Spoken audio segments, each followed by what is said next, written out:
to W4CY Radio or its employees or affiliates. Any questions or comments should be directed to those show hosts. Thank you for choosing W4CY Radio.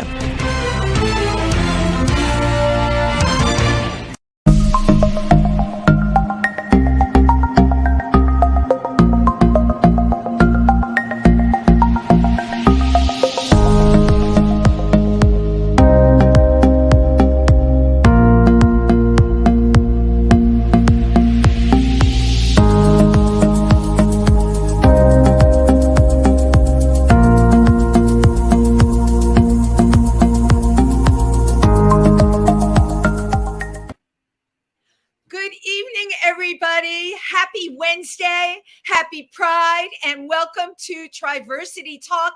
Thank you for being here with us tonight. I am Wendy Stewart Kaplan. You see all three names on the screen, and I have, of course, a guest co-host tonight, the very lovely Lady Clover Honey. Hello, welcome. Thank you so much, Wendy. It's so great to co-host with you. Oh my God, I love co-hosting with you. Usually, we're tag teaming in person. It's right. So funny to be doing it on a live stream. Yeah, but now we're gotta be tech savvy nowadays, right? There you go, tech savvy, and you got to be very, very versatile. How is your Pride so far, Clover? How are you doing with Pride? Every time I go on Facebook, I see you at a different event. Oh yeah, but tis the season. It's a busy season, and I love being busy. There's so much to be proud about. Of course, every day should be Pride Day, but nowadays it's really hectic, and I just love it. I went to the leather fetish Pride on Sunday. That was a lot of fun. It was at the Folsom Street Pride? Yes, it's Folsom Street East, modeled after the famous Queer Leather Fetish Festival in San Francisco. Oh my gosh. This is it's East because it's here in New York City. It's not as big as San Francisco, but it's a lot of fun. But it's a lot of fun, and I saw some of the pictures. Everybody wears leather. Yeah, that's the biggest fetish there is. It's for I'm sure they have other fetishes. Yeah, actually, the big fetish that I see today that I didn't see years ago is just a puppy fetish. And I see the way young men, all these young men, pretend to be puppies. They have a master or a puppy handler, and they're led on leashes, and they bite squeaky toys, and they wag their tails. Okay, all right, that's yeah. It's whatever turns you on, right? Squeaky toys and tail wagging. My gosh. That is, when you said puppy fetish, I thought, oh, silly me. I thought that they showed up with their dogs, in backpacks or strollers. Everyone's got their puppy in a stroller these days. Yeah, they did. I have my tortoise in a stroller, usually. Wait a minute, hold on, Clover. I knew you had a tortoise. You put the tortoise in a stroller? No, I actually just carried him, a little Chihuahua carrier, because he's a little bit smaller than a Chihuahua, though. Okay, and of course I have a Chihuahua. Would you consider putting your tortoise in a stroller? Yeah, but then it's a pain to wheel the stroller around the place. So just a little handheld thing is right. I know, but people say that the animals like it. Well, the dogs like it, right? Because there's a little netting. Yeah. They feel safe. They can look out. I don't know. Far be it from me to tell people how to wheel their dogs in strollers or their tortoises in strollers. What is the world coming to? You ever ask yourself that? I know. You just never know anymore. So what are your Pride plans, first of all? Well, the Friday is the drag march. I've been going to for over 20 years. I went to the very first one. I'm old enough to remember when the very first one was announced. And I've been going there with my friends from the New York City Circle of Radical Fairies. They were big in the 90s. And a lot of people I know about the Radical Fairies. A lot of people don't know about the Radical Fairies. I know they dance around the maypole. Right. It's actually a nonconformist group. And started by Harry Hayes, saying that gay men should not have to conform to mainstream, just be your own. It's very neo-pagan, which is what I liked about it. And don't worry about, just be your own culture. You don't have to be a male, a butch and a femme. You don't have to join the army, get married. Like gay people were emulating. I'm straight, but I have sex with.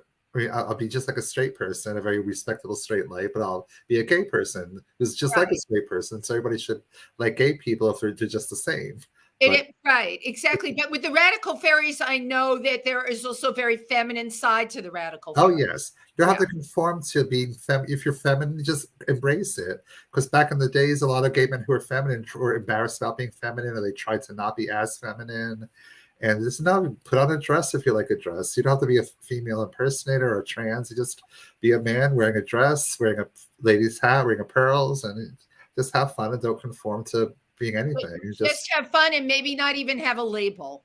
Right, yeah, be non-labels, or the fairy label. That means fairies are fluid; they could do anything and be anything. Yeah. And March in the Church, it was started by the Church Ladies for Choice.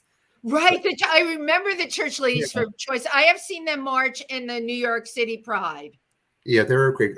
Who are standing up for women's rights and abortion, using the power of drag to make a point and to get attention for that. And they started the drag march. Now it's a really big. Everybody, you don't have to be a drag or trans, but you have to be supportive and all kinds of. It's so much fun. I've done it a couple of times, and first of all, the costuming is just completely unexpected. That's one of the things I totally love. And it starts at Tompkins Square Park, and then it ends at Stonewall. Of course, there's a rally after. Yeah, we all sing "Summer Over the Rainbow" when we get to Stonewall. It's so nice, Clover. Right, Pride is the time of kindness and rejoicing and being nice, which is something all of us could use. Oh yeah, a little bit more. And be accepting and don't be embarrassed about who you are. Be proud of who you are. Don't worry. Exactly. If you're a good person, there's something to be. Just be proud of being a wonderful, accepting person who treats everybody equally. Yes, and you know what? Speaking of proud today, my gosh, my guest today is so perfect for Pride, okay? Because she is the queen of Bronx Pride with a legacy and a resume that you cannot even wrap your head around. I can't wait for her to talk about it. She is an entertainer. She is a speaker, a mover and a shaker. And she is such a force in the Bronx. And she and Lady Clover Honey have worked together how many years? Oh, maybe about 20 now. Has it been that long? Yeah, 20 years. At least, yeah, because this is 22 now. I know since the 2000s or maybe the late 90s. How real that's really, really amazing. And don't tell anyone that we're getting that old, but nobody's old. We don't get old. We age gracefully, or we age in reverse. We age in reverse, like the Walmart rollback. But I'm so proud to meet our guest today. Please welcome Appolonia Cruz, Queen of the Bronx. Hello, everybody. Happy Pride. Happy Pride, Appolonia. That fan is great. I could certainly use a fan like that. It must be these hot lights. You know how Hollywood is with these hot lights. The things we have to deal with. But it's hard when you're a lady because then you're not allowed to sweat. Men could sweat and they think it's sexy. But if a girl sweats, forget about it. Right. Well, we're not having any sweating on this show, Clover. That's one thing I put a stop to. We can't. Thank you, Appolonia, for cooling yourself down. And thank you for being here with us tonight. I'm very excited that you were able to come because Pride is such an insane time, right? Yeah. You go on social media, everybody is everywhere. And every single night as we lead up to Sunday, the main event, it's like 4, 5, 6 things that you can go to and more. And it's so crazy. Have you been celebrating your Pride so far, Appolonia? Actually, I've been preparing for New York City's longest Bronx Pride Festival in July. That's what I've been working on all month in the month of June. Because I'm the one that kept Bronx Pride Festival alive in 2012 after hosting it for an agency like for over 7 years. Wow. And you kept it going. Now I kept it going, and now I'm the producer and director since 2012. That is a really long time. And thank you, by the way, for doing what you've done and for doing what you do going forward. Can you give us the date of Bronx Pride for anyone that's listening and might want to join? So the 11th annual Bronx Pride Festival and Health Fair is on Saturday, July 16th, 2022 at Crotona Park Amphitheater. And by the way, it's also my birthday that same day. You are the day before that. My mom was the 17th. So you're a Cancer. I'm a Cancer, yes. Wow. And I want to add that Lady Clover Honey has been one of my MCs for Bronx Pride for many years. Oh, and I love doing it. It's one of the most beautiful prides out there in the park and that beautiful my Pride. my Pride Festival, the community calls it the People's Pride because Yeah. it feels like a Pride Festival. Anybody could attend, and everybody has a great time. So you've been doing it for around how many years now? 20? Well, if I count the years I was serving as a co-host with my sister Dominique Jackson from Pose, it's like 20 years already. More or less. Been 20 years already. So if I add the other years under the agency, but on my own since 2012. Your own since 2012, but from the beginning, because I grew up in the Bronx. Yes. And when I grew up in the Bronx, there, of course, there wasn't any Pride Festival or anything at all. So you seem like you have started it in the beginning. What was it like? Was it well received by the community? That's my first question. Definitely. Before I took over the Pride Festival, we had it in different parks at the beginning. When I arrived from South Beach, Miami, they were doing it in the Bronx off the concourse next to the Supreme Court. The concourse, and I worked at that Supreme Court building first time I was 15. Yes, it was held there. They used to have the parade at the Grand Concourse.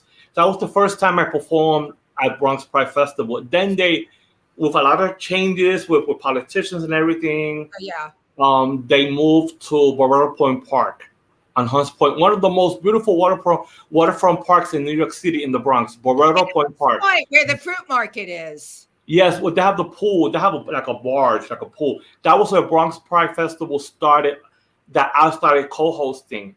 Then from there, we went to Cortona Park. Cortona, yeah, of course. And so I took it over from there, yes. And amazing. Now, one thing you should mention is that you get a lot of support from the local politicians. I'm amazed that all the politicians, because they all know you and love you, especially our former one.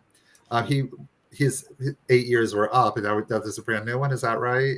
Yes. The former Bronx Borough president, his name is Ruben Diaz Jr., and he was the one that gave me the nickname, the Queen of the Bronx. Right. And so then the Senator Serrano, his father, a lot of the politicians were calling me the Queen of the Bronx. Like, I didn't give that name to myself. It was given to me by the community and the official and the Bronx politicians. president.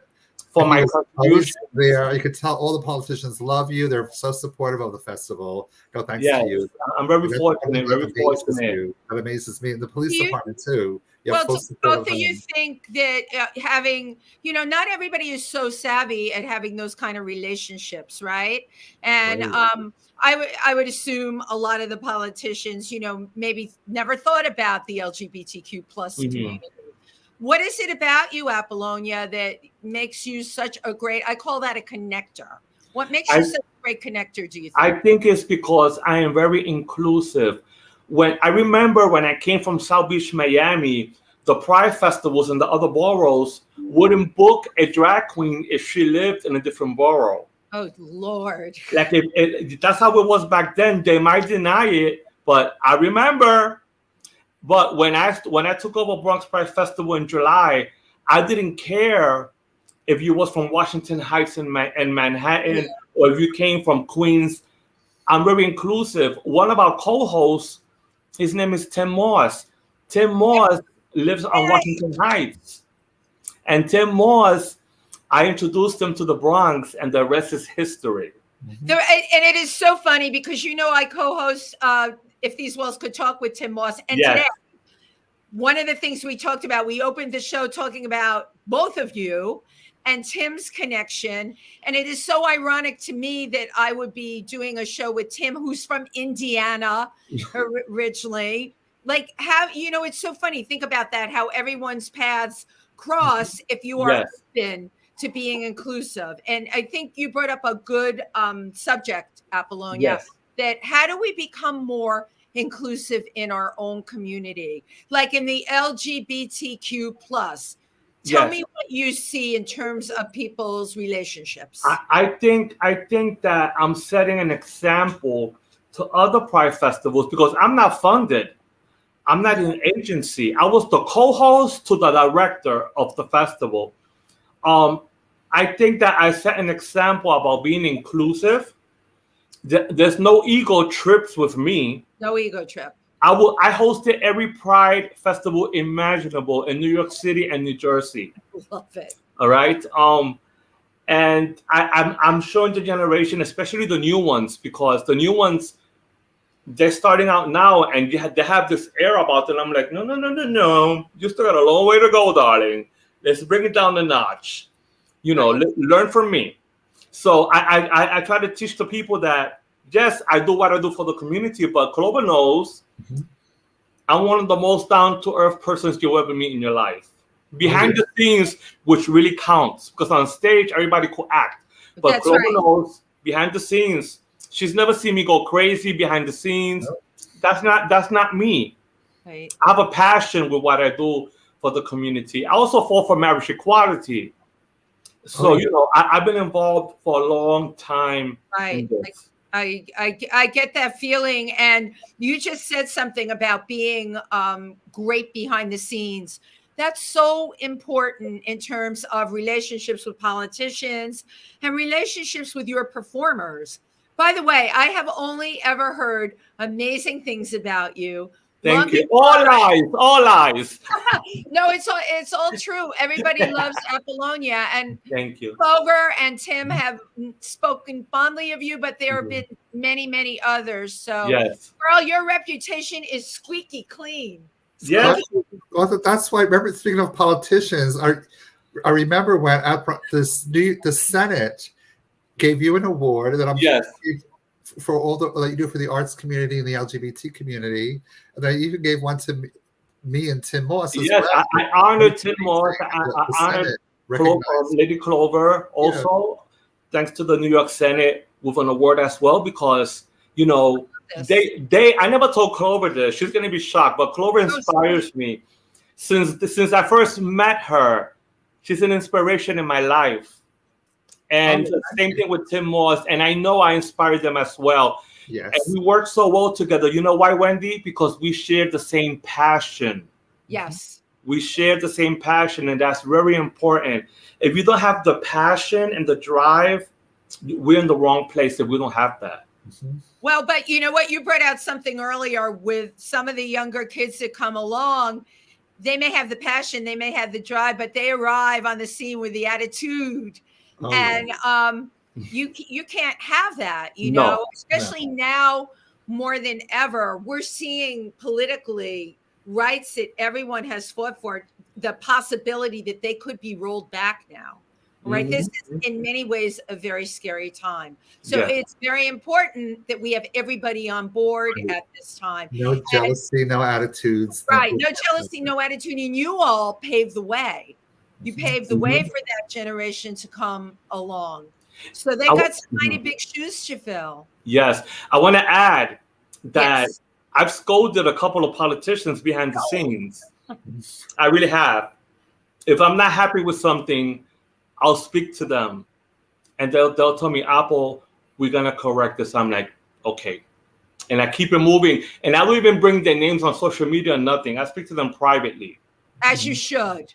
Yes, because I don't need to trash them. Right. Especially when I know many of them that are really allies of the community, not just for June Pride Month. They're really allies. Right. And now more than ever, you need political people really on your side. We're really learning that as each state becomes more an independent entity, going forward, and that does look like what is going to be happening. It's really important that we all realize we're on the same side. You read some of the legislation that's being proposed in the southern states and some of these states in the Midwest, and it's absolutely scary that this has even come to fruition. Yes, right. You know what? I am not a sellout when it comes to politicians. Right now, we have elections, the primaries. By the way, I'm a Board of Elections coordinator. I'm on a poll site as well. So wait, what do you do on the poll site? Tell me what you do. Well, I supervise the whole poll site.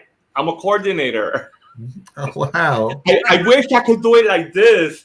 I'm going to ask them one day, can I do it in drag? That should be funny. Oh my God, it would be so much fun. You know That'd what? be controversial. That's a great idea, though. I think it would be motivational. I'll tell you why, right? As a performer, and both of you know this, you have audiences. Showing up and being the poll coordinator, all done. Come on. There would be people that normally would say, oh, I'm not so sure I want to go out and vote. But Apples is going to be there, and I know she's going to be done. Mm-hmm. Yeah. And, you know, I've been working on the election, on the Board of Elections, you know, poll worker for many years. I was volunteering during the Obama days because I wanted to know how to do the work. And then I said, okay, a friend of mine told me, I think you're ready to start getting paid for it. I'm like, so I started doing it. So, you know, I love it. Wow, that's really, really great. What made you, because now we're going to go back a little bit. What made you want to become so involved with being a person that's connected to the polls? Most of us just about vote. We don't think about the other things. The reason I started volunteering as an election day poll worker was because the site that I used to vote on, they had no Latino poll workers. So I remember waiting online, especially during the Obama elections, a lot of people came out of the woodwork that never voted before, and they don't speak Spanish. So I heard them talking, oh my God, I do not understand the ballots. So when I finished voting, I asked them, who's the coordinator? I showed them my ID, and I says, listen, there's a lot of elderly people here that never voted before, but there's nobody here that speaks Spanish. Can I donate my time? She said, please. So I actually volunteered on the site. Amazing. Then I started working on that site for many years as well afterwards. And the rest is history. Now I represent Parkchester. Oh, and I know Parkchester really well too. These are all my old stomping grounds. Mm-hmm. But you know, I love that you were aware enough to understand that the elderly people that only spoke Spanish. Mm-hmm. First of all, the voting thing can be very confusing. All right, I've even gone in and asked, and it's changed, right? Yeah, many times. Many times, but you know, if English is not your first language and you don't speak it at all, and you're elderly, and you really got your butt out of the house to go and vote, everything should be done to make it as user-friendly as possible for you. And now it's easier because for the past couple of elections, now they use a tablet to check. Before they used to look for your name in the book. Oh, I remember. It was bigger than the Bible. Right. And you had it like through pages and pages, but now everything is in a tablet. Right. So it's easier. Right. It's easier for you to find you and then give it the ballot, and you do your thing, scan it, and goodbye. And then goodbye. Yeah, I actually needed help with the scanning part of it. The first they started that. The scanners are very sensitive. So if you go over the circle where you fill in the dot, the scanner won't take it. Or if the ballot is bent, it won't take it either. Right. Well, you know what? I used to color outside of the lines. I was that kind of kid. So you can imagine I was trying to fill the thing in. And then the people standing by the scanners, I wasn't quite sure, you know, what you do with this big thing that they give you. Now I know you're a pro. Let me tell you, when I go on the site that I go to, when the other poll workers arrive, they applaud me when they see me because they love working with me. And they go, thank God you're here again. Oh my God. So I made friends with the other poll workers, the ones that check you in and everything. They live in my neighborhood. So they'll be contacting me. Are you going to supervise it again? I said, yes. So they're very happy. And I bring them food and everything. I love it. Well, you always bring food. That's one way to make. Like, I bring donuts. I bring donuts for them. We all eat donuts. Stuff house up with donuts. Donuts all day, girl. I don't know how you get into those gowns. Donuts are like. I want to add that I lost over 40 pounds in less than a year. Yes, I have. I ballooned during the pandemic. Plus, I was recovering from a couple of situations, an accident in pneumonia, and I ballooned. But thank God I lost over 40 pounds in less than a year. So, you know, I'm feeling my oats. I'm feeling pretty again. You're going to be all beautiful for Bronx Pride, too. That's great. Congratulations on being able to do that. So Something that you said before, you're being Latina and you can Yes. really help the people. I just saw Jennifer Lopez's documentary on Netflix. Okay. Halftime. I don't know if you've seen it yet. No, I haven't. The whole thing, you should see it because Okay. it really is, besides her ego, okay, which you know what, she's more than entitled to. She's unbelievably talented and a true survivor of the tabloids and everything. But what she's done in terms of giving back to her community is absolutely amazing, and it's to be honored. And she brought out a lot of things about, the NFL in her documentary and the big halftime show. They had her and Shakira were both going to be doing the halftime show. Yes. And she took it on as such a responsibility because, to make their point, the NFL, one Latino was not going to be enough. Had to be two, because this is the first time they were ever doing something like that. Mm-hmm. You know what? It really made me aware of just how crazy it is in this country. I mean, that there's such a line of demarcation. Apollonia, I grew up in the Bronx. I never, I went to Walton High School, which Walton, yes. I survived Walton High School, but we never talked about this because it wasn't stuff that was so obvious, and things have changed so much now that certainly in the Black and Brown communities, you really have to be aware now of everything that's going on and politically aware. Yes. I want to add one thing. When I took over Bronx Pride Festival, I remember in the past that the MCs were not like the ones that I have on my Pride Festival, because like I said, I'm very inclusive. I have Lady Clover, I have Tim Moss, I added Kelly Kaboom, she's Afro-American. I have Lorena St. Cartier, she's Dominican. Right. So I told myself, I want to add the faces of our community on my events, and people thank me for that, because when you go to other prides, you only see one race hosting the event, and my events is multi, from all backgrounds, right, Clover?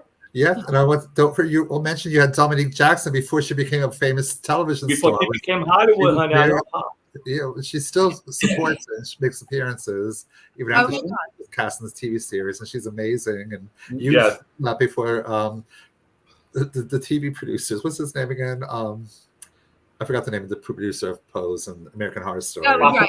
I know who you're talking about. Ryan Murphy. Yeah, you noticed. Yeah, Ryan Murphy. So you had, oh my God, so you had her before anybody. Yes, I have a whole history with Tyra. Well, we knew her as Tyra Allure Ross, but now she's going under Dominique Jackson, for her, But me and Tyra, I don't want to take credit for her career, but I was the one that, helped her, introduce her to the community. Right.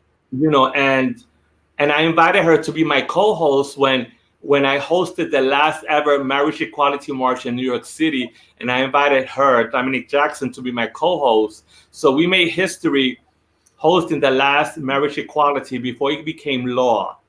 Wow. It was amazing. Wow, that's I mean, what a legacy you have in this community. And you were not jealous of her. A lot of queens are jealous of her because she's so tall, thin, and beautiful. But there's no. I always joke with Tyra, with Dominique Jackson. I always call her Tyra, but the world knows her now as Dominique Jackson. So she's a statuesque, slim model. When I see her, I'm like, girl, you're getting fat. But that's like a joke that I do all the time. Right. Girl, you're getting fat. You're getting fat. She loves it. Yeah. She be cracking up all the time. Right, but what you're doing is you're treating her with such love. I think Clover brought out a point that people are jealous of her. They're also probably, and I want to ask both of you this. Do you think, like, when you're a person that's just, pursuing your dream, right? But then you get your dream. Do you think that people wish bad for you? Or I think that, and Tim Moss and I talk about this all the time, we should lift up anyone that gets any kind of break, right? But what do you think about in the LGBTQ community? Let me tell you, Wendy, when Tyra, before she became famous, right? she did the runways on Fashion Week. Right. And I remember Tyra even before she had titties.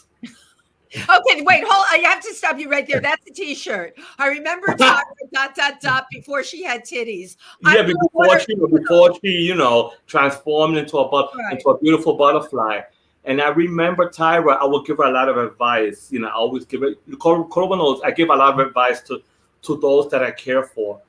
And she mentioned a couple of dreams that she had. And I'm like, just do it. Tyra was one of the few. She's from Trinidad and Tobago. One of the few that were performing in Spanish clubs in New York City.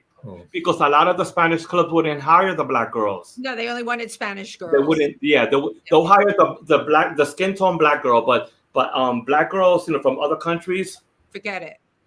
But Tyra was one of the first, and we had her doing the club rounds in the Spanish community. That's when they got to know her and love her. So she has a strong fan base from the Latin community. And I ran into Dominique Jackson, Tyra, on Destination Tomorrow's Pride Festival last week, and we hugged, and I told her, I am so proud of you, girl. I told her I'm so proud of you. As a friend, when Tyra started getting really famous, we had a conversation, and I asked her, I bet there's a lot of people coming out of the woodwork all of a sudden they're your friend. She goes, yes. What I did with Tyra was that I took a step back and I just let her shine. And I told her, you got my number. You know where to reach me. And I told her, I miss you. I really do. She's living the good life. She's traveling. She's on television. And I told her, I am so proud of you. And we just hugged each other for a little bit last week. And I told her, I'm so proud of her. Isn't that great? Somebody that started with you and watching them evolve into that, it's like you metamorphosize into a butterfly. And now she's a mega star. She appeared in American Gods. She still do the fashion shows on Fashion Week. She's traveling the world, and I'm so proud of her. I really am. Yeah, well, but I'm sure there's so many people that got their start with you. First of all, yes, you really believe in people. Mm-hmm. All right. And your love is obviously there. Mm-hmm. Absolutely. And you know what, performers, let's face it, and Clover will back me up on this, but performers, we get a lot of garbage from people. There's a lot of rejection. There's a lot of polarization. There's a lot of backstabbing. So when somebody comes along like yourself and you support someone to that degree, they're like, whoa, Yeah. And I hope you get the loyalty from people. Well, one thing about me is, even though I'm sweet as pie, I'm very straightforward. So people don't mess with me. You are straight up, right? They don't mess with me because I'm so straightforward and respectful that they don't mess with me. They don't dare to mess with me. Yeah. And once you call them right out. I call them right out. I'll pull them to the side and I'll let it all out. Right. I gotta remember that, never to mess with you, Appolonia. See, I'm learning a lot. You know who told me that? New York City Sepulveda told me that in 2020 when I did a virtual showcase. He was one of my guests, and something happened behind the scenes, and he said, "Oh, I better not be on Appolonia Cruz bad side." Yeah, that bad list is like, no, you never ever want to get on that. Listen, I produced my festival. I'm working behind the scenes to make the festival happen by myself. The day of the festival, that's when my MCs show up, my volunteers. But I do all the work behind the scenes by myself. Wow. Other Pride festivals have a team of people, like 10 to 12. And you see them going crazy. Yeah. The day of the festival, you see me, I'm relaxed. So I'm like, what? Why are they going crazy? Look at me. I did it on my own. Well, but you know what? There's something to be said for that on a bunch of levels. First of all, you can do it. She can turn it out. Second of all, you probably work great on your own. And third of all, you're not standing around saying, oh, no, it needs to be done this way or that way, because you're doing it. And the people that are helping me, my stage manager, the one that checks in, the artists that come in. I have over 70 performers on my Pride Festival, more than any of them in New York City. And I have my people. I always say, you make an entertainer's day from the registration table. If the registration table treats you wrong as an artist, you're gonna have a bad day. But I make sure that everybody that's working for me, respectful from the front door, from the front gate, they're very respectful because that's how I am. Right. And once you do that in the front, they're gonna have a fabulous time. They'll give an extra performance, like more than they had planned. Clover knows how I run things. Because you've treated them well. How have you gotten you have really great, strong values. I was going to say good Bronx values, but you have very, very strong values. Tell me about like how you were raised and your parents and where they're from too. Okay, so my family, I'm a mutt, but my mom was Puerto Rican. Her mother was Puerto Rican, but my biological father, well, he wasn't my father. He was just biological. Part of his family was from France. Wow. So, and my great grandmother from African descent. That's what I was told. So my mother always told us, you're not 100% pure Puerto Rican, even though I was born in New York City, by the way. Yeah. When I go to Puerto Rico, my family calls me a gringo. Oh. You know what? They call me a gringo. Yeah. And they call me, you're a fake Puerto Rican. Like that, my own cousins. They're joking around, so I speak to them in English. Get back at them. Right. Don't speak Spanish to them. Show them what a big gringo you can be. But let me tell you, the young generation of my family, they all speak English. They're all educated. So it feels like if, like I don't know. When I speak to them, I'm like, oh my God, the new generation, perfect English. But my cousins, horrible in English. By the way, I also organized a block party in my mom's neighborhood where she was born over 70 years ago. And I organized 2 block party festivals in drag. I love it. In Ponce, Puerto Rico, in my mom's neighborhood. Where, in Ponce? Yes, Ponce, Puerto Rico. Your mom was born in, of course, I've been there. I know where it is. Wow. I lived there for 2 to 3 years when I was a toddler. So I actually organized a block party on my mom's neighborhood. Since we have a lot of family houses, I draped them in Puerto Rican flags, all the family houses, and I used the area as a show stage between the houses, and the whole neighborhood they love it. Yeah, I'm sure they totally loved it, and I do know that culture because I've spent time with it. Loves parties. Yes. But, here you popped in from New York, right? Bigger than life, all sparkly and shiny and everything. How totally fabulous to do that for your mom. When you were growing up in the Bronx, what was your neighborhood and your school and everything like for you? I lived in the east side of the Bronx, and the upbringing was not a bad upbringing. Single parent. Yeah, my mother raised all of us. It was 6 of us. Okay, I'm going to stop you right there because you're throwing that into the universe like that's easy. That's freaking amazing. All right, 6 kids. She was her 2 younger brothers. She raised her 2 youngest brothers, and she raised 4 of my cousins, all in one household. Of course. And what an amazing role model for you. Because I started out by saying, where did you get these values from? Well, it's very, very obvious, What a strong woman. And you grew up so you were at that point, where were you living? In New York City or the Bronx? I was living always lived in the Bronx. You were in the East Bronx, right? Yes, next to the Bronx Zoo. I know that neighborhood quite well. Next to Little Italy. When Little Italy was Little Italy, because it completely changed now. Right. The only Italian neighborhood is Arthur Avenue now. No, I know. I love that Appolonia is bringing this up. Clover, are you familiar with Arthur Avenue? Yeah, that's the real Italian, or used to be. It's like this little, New York City. I love strolling lane with you, Appolonia, because it used to be Little Italy, but now it's one tiny section, Arthur Avenue. Because everything, 187th Street off the concourse, I remember back in the day, that's where Little Italy started. You didn't see a Hispanic or Black in that area. My siblings used to go to Little Italy back in the day, and they used to get chased by Italian gangs. Wow. Yeah. When I used to go to the vegetable market, Italian vegetable market, they thought I was Italian because I was very light skinned, long hair, wearing my knee jacket. So I used to go to the Italian vegetable market, and the old ladies would speak to me in Italian, and I responded back to them. I used to go back home, no worries in the world. But when my siblings did it, they got chased by the Italian gangs. Right. And it shows like West Side Story, you know, people go and see them and they're entertained by them. I remember when that's how things were. We had the gangs, and it was very much a true story. Yes, I lived it. So. Trying to pass yourself off as Italian, Appolonia. I really didn't try, but I was very light skinned, and right. I looked like a little Italian boy. That's what someone told me. You look like an Italian. I'm like, no.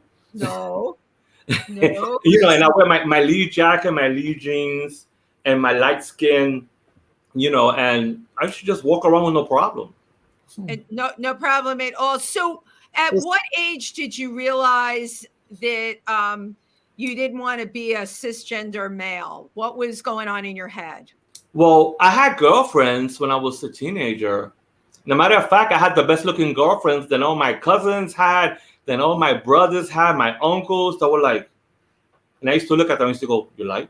But you gave them like the best boyfriends.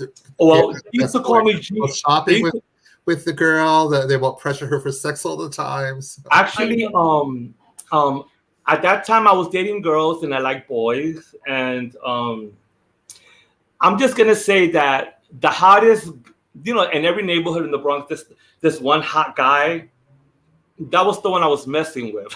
Of course, you went right to the top. I was hot looking too, and I was not feminine. You know, right. Out of drag, I don't act feminine. So all the like the neighborhood hot throbs, you know, I would mess with them. Nobody knew a thing. We used to play stickball, baseball, football, wrestling, boxing. I did everything growing up next to the Bronx Zoo. But you know what? That was such a great time to be a kid, to grow up in those neighborhoods. And I spent a lot of time going to the Bronx Zoo and Botanical Gardens as a kid growing up. And I lived in Kingsbridge Road. You know that area. I lived there too at one time when I was in high school. You in high school. Right. So that, you know, where I went to school. Now you went to, I think we talked once before, you went to Kennedy High School. I went to Kennedy High School. And I remember before it got chopped up. Now it's chopped up in a whole bunch of pieces. Before it was 8 floors, around 4 or 5 cafeterias, which I used to go to every day to all of them. Well, you went to. Now we know where the 40 extra pounds came from. When I used to cut class, I used to go to the cafeterias, and since the lunch ladies liked me, you know, I was a teacher's pet back then. You were? Oh, yeah, I was. Yes. Well, speaking of Appolonia, don't you have a sibling who's also famous? Or yes, in my family we have 3 famous people. The first one is my uncle, Carlitos Cruz. He's retired. He's a musician. He's worked with Celia Cruz. He's worked with Tito Puente, La Lupe. He has worked with every Latin group imaginable from back in the day. The second famous one is my brother, DJ De Cruz. He's a producer. He's the one that got me my big break in New York City. When I came to say that you're Eddie Cruz in drag, but that's not true. That's a rumor, right? You're not Eddie Cruz in drag. Oh, they always say that that they never see us in the same event at the same time. You know what? You may be onto something, Clover. There's a reason. Fake news. I had to throw that in there. Plus, we have a similar voice, my brother and I, and they always tell him, why is Appolonia never with you? Are you Appolonia? That's too funny. I hear it everywhere I go. My gosh. So 3 famous people in one family. When did you realize that you had a flair for entertainment? Were you performing when you were like 16 in the Bronx and going to Kennedy High School? Or when did all this happen?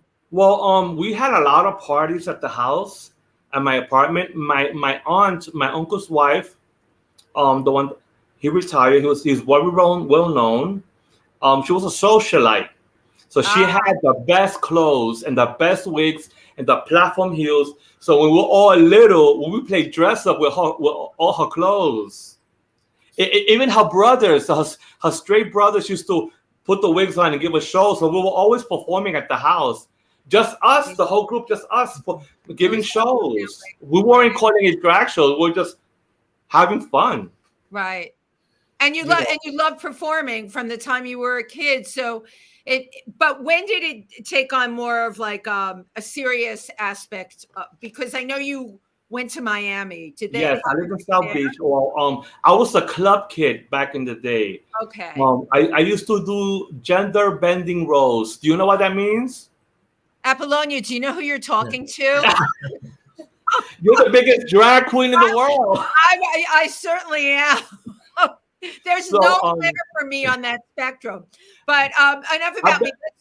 Let's talk about you. So you did gender bending roles. Yes, I was gonna say that. I bet you talk better than me.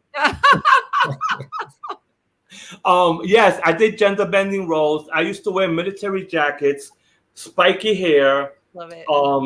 Speedo bathing suits with big high heels, and the people couldn't believe what they saw, because they saw a masculine face, masculine acting hot guy wearing platform heels and going to all the events in Miami, the winter party, Prince nightclub called Icon. I attended all the events doing that until the early mid 1990s. I did an amateur night, a drag night, and that's when people said you need to be on stage. So this was in the 90s. Wow. Yeah. Wow. In the 90s, yes. And of course, the rest is history. So as we get towards the end here, I would like to hear what you have planned, not only for Pride, some of the people that are going to be in your show, but what you have planned going forward, because you are a mover and a shaker. I know you've been doing stuff at the Copa. So yeah, if you can tell us.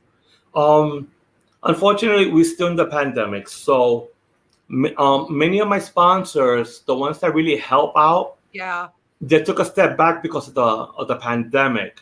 But they've been helping me for years. So thank God my events get sponsored by the community, by the art entertainers that perform on my stage. I'm just planning, like I said, the 11th annual Bronx Pride Festival and Health Fair on Saturday, July 16 at Cortona Park Amphitheater. Then I'm doing my 9th annual Christmas in July, Saturday, July 23rd, which Lady Clover is one of my co-hosts at Beretta Point Park on Hunts Point. And then I'm going to be working for other agencies in August. And then I do my thank you party where I thank all my sponsors and entertainers. And Clover is my MC for that. Right. I do that at my Bronx theater home, the Bronx Academy of Arts and Dance. Right. You do a lot of work there. That's a wonderful institution. And yes. Clover, you would be absolutely perfect there. And I love that you're talking about that you have to say thank you.